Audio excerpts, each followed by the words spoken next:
आशा करती हूँ आप सब खुश होंगे, स्वस्थ होंगे और मस्त होंगे और कान्हा जी के सानिध्य में होंगे। तो चलिए वीडियो को शुरू करते हैं। आज की इस वीडियो में हम जानेंगे अगर आपके कान्हा जी का जो विग्रह है उसका कलर उतर जाता है या फिर कान्हा जी की आंख निकल जाती है या फिर कान्हा जी के छाती से चरण चिन्ह चला जाता है, तो अब इसमें क्या करें। तो आप एक काम कर सकते हैं, अगर आपकी कान्हा जी की आंख निकल जाती है तो जहाँ पे कान्हा जी बन रहे होते हैं फैक्ट्री में या फिर कोई दुकान में या फिर वृंदावन में आप चले जाइए तो बहुत वहाँ पे कान्हा जी बन रहे होते हैं, तो आपको आंखें आसानी से मिल जाएंगी। और आंखें मिलेंगी नहीं, वो लोग आपको आंखें लगा के भी देंगे। तो ये कोई अपशगुन नहीं है कि अगर कान्हा जी की आंख निकल जाए तो ये कोई अपशगुन नहीं है। जब ग्लू छूट जाता है तब कान्हा जी की आंख निकल जाती है। आप इसे परेशान मत होइए कोई अपशगुन मान के, ये तो स्वाभाविक है। ये अक्सर हो जाता है जब कान्हा जी की आंख का जो ग्लू होता है वो छूट जाता है। हम रोज कान्हा जी को स्नान कराते हैं तो इसकी वजह से जो ग्लू होता है वो निकलने लगता है, इसकी वजह से कान्हा जी की आंख निकल जाती है। तो ये कोई अपशगुन नहीं है, परेशान मत होइए। कुछ लोग सोचने लगते हैं कि ये कोई अपशगुन है और वो बहुत परेशान होने लगते हैं, पर ऐसा कुछ नहीं है। ये कोई अपशगुन नहीं है। कान्हा जी की आंख निकलना स्वाभाविक है। बहुत सारे कान्हा जी की आंख निकल जाती है तो लोग उन्हें नदी में प्रवाह कर देते हैं, ये बहुत ही गलत है। ऐसे कान्हा जी को नदी में प्रवाह करना अच्छा नहीं होता है। आपको कान्हा जी की अगर आंख निकल जाती है तो आपको कान्हा जी की दूसरी आंख लगा देना चाहिए।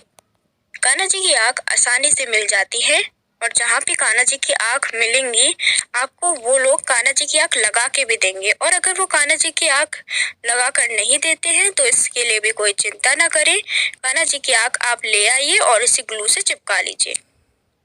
और अब दूसरा प्रश्न आता है, अगर कान्हा जी का जो विग्रह है वो काला पड़ते जा रहा है तो अब क्या करें। देखिए, आप एक काम कर सकते हैं, अगर आपकी कान्हा जी का विग्रह जो है वो काला पड़ते जा रहा है तो पीताम्बर आता है, पीताम्बर से आप अपने कान्हा जी को स्नान कराइए। उनके पूरे शरीर में पीताम्बर लगाइए और उसको स्नान कराइए तो आपकी कान्हा जी एकदम सफेद हो जाएंगे जैसे नए आए हो। और अगर आपके कान्हा जी का जो विग्रह है वो काला पड़ते जा रहा है, ये भी कोई अपशगुन नहीं है, ये भी स्वाभाविक है।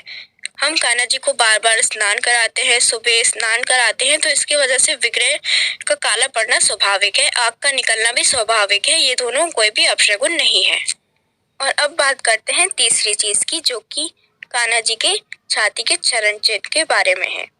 देखिए, कान्हा जी की छाती में चरण चिन्ह मिटता नहीं है, पर बहुत लोगों के कान्हा जी क्या होते हैं वो छोटे होते हैं, तो इसकी वजह से चरण चिन्ह मिट जाता है। क्योंकि जो कान्हा जी बड़े होते हैं उनके में जो चरण चिन्ह होता है उनकी छाती में, उसको पत्थर से एकदम घिस के बनाया होता है। पर जो छोटे कान्हा जी होते हैं उनको पत्थर से नहीं बनाया जाता, इसलिए उनका चरण चिन्ह आसानी से मिट जाता है। अगर आपके कान्हा जी का जो चरण चिन्ह है वो मिट जाता है तो अब क्या करें। कान्हा जी की छाती का अगर चरण चिन्ह मिट जाता है तब भी वो स्वाभाविक है, ये कोई अपशगुन नहीं है। और आप परेशान नहीं होइए अपशगुन समझ के, क्योंकि बहुत लोग होते हैं वो अपशगुन समझ के परेशान होने लगते हैं कि अब क्या होगा, अब कान्हा जी का चरण चिन्ह तो मिट गया है, अब ये क्या हो गया। तो ऐसे परेशान ना हो, ये कोई अपशगुन नहीं है। और आप कान्हा जी को पीताम्बर से नहलाने की जगह एक और काम कर सकते हैं। बहुत जगह पॉलिश भी होती है, जहाँ पे कान्हा जी बनते हैं वहाँ पे पुराने कान्हा जी की पॉलिश भी होती है, आप वहाँ पे भी करवा सकते हैं। वृंदावन में होता है, पॉलिश होती है, तो आप वृंदावन जाके अपने कान्हा जी की पॉलिश करवा सकते हैं। अगर उनकी आंखें निकल गई हैं तो उनकी आंखें भी लगवा सकते हैं। और बहुतों के घर में पीताम्बर होता नहीं है और कान्हा जी भी चमकाने होते हैं, तो आप एक काम कर सकते हैं, जैसे कि आप थोड़ा सा इमली के गूदे को पानी में भिगो दीजिए रात भर। इससे कान्हा जी का फिर उस पानी को निकाल लीजिए और कान्हा जी को रगड़ दीजिए।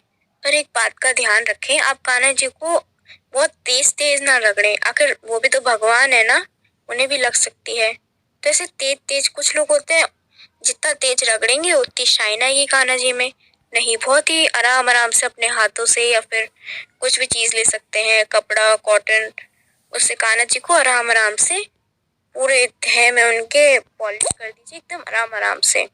और ध्यान रखिए कहीं आपके गाने के चक्कर में कान्हा जी की आँख नाक ना निकल जाए। एकदम आराम आराम से, एकदम प्यार प्यार से, जैसे कि आप नहला रहे हो उन्हें, इतने प्यार प्यार से कान्हा जी के पूरे देह में आप वो इमली का बूंदी के पानी से धो दीजिए। रुई कॉटन या हाथ की जगह आप गुलाब की पंखुड़ियां भी ले सकते हैं, उससे भी कान्हा जी को कर सकते हैं ठीक। और अगर आपके कान्हा जी के छाती में चरण चिन्ह ना हो तब भी परेशान ना हो। कान्हा जी को कुछ नहीं हुआ, आपके कान्हा जी को कुछ नहीं हुआ। और भक्ति भाव से उनकी हमेशा पूजा करते रहिए। मैं आशा करती हूँ कि आपको मेरी ये वीडियो बहुत पसंद आई होगी और आपके जितने भी डाउट्स थे इस वाली वीडियो में क्लियर हो गए होंगे। और अगर आपको फिर से कोई डाउट आता है फिर से कमेंट सेक्शन में मेंशन करिए, मैं आपके कमेंट का ज़रूर जवाब दूंगी। और अगर आपको मेरा चैनल पसंद आया तो ज़रूर सब्सक्राइब करिए, लाइक करिए और शेयर भी सबसे ज़्यादा करिए। धन्यवाद।